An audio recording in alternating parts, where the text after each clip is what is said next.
नमस्कार मंडळी, मी रेखा स्वागत आहे तुमचे माझ्या यूट्यूब चॅनल कलाकृती मराठीमध्ये।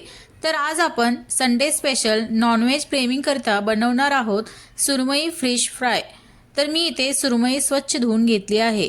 सुरमई धुवून घेतल्यानंतर त्याच्यावर एक लिंबू पिळून घ्या। चला तर आपण कोटिंग मसाला पाहू। 1 चमचा कॉर्नफ्लॉवर, 1 चमचा तांदळाचे पीठ, 1 चमचा बारीक रवा, 2 चमचे लाल तिखट, 1 चमचा मीठ आणि अर्धा चमचा हळद, अर्धा चमचा कोथिंबीर, लसूण, जिरे बारीक करून घातले आहे। हा आपला तयार आहे कोटिंग मसाला। हा कोटिंग मसाला आता आपण आपल्या फिशला लावून घेऊ।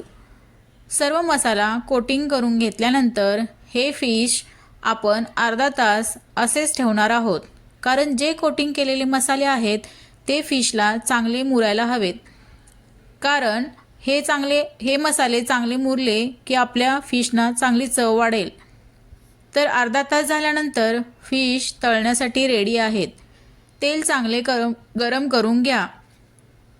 तेल चांगले गरम झाल्यावर मग आपले फिश तळण्यासाठी घ्यावे। तेल चांगले गरम करून घेतल्यानंतर फिश तेलात सोडावे। फिश चांगले दोन्ही बाजून फ्राय करून घ्या। फिश तेलामध्ये सोडल्यानंतर पटकन हलवू नये। फिश दोन्ही साइडनं छान एकदम फ्राय करून घ्या। चला तर मग आपले फिश तयार आहेत। तुम्ही पण असे फिश करून पहा आणि मला सांगायला विसरू नका तुमचे फिश कसे झाले ते। नवीन असाल तर चॅनेलला लाईक करा, शेअर करा, सबस्क्राईब करा। भेटूया नवीन व्हिडिओमध्ये। थँक्यू।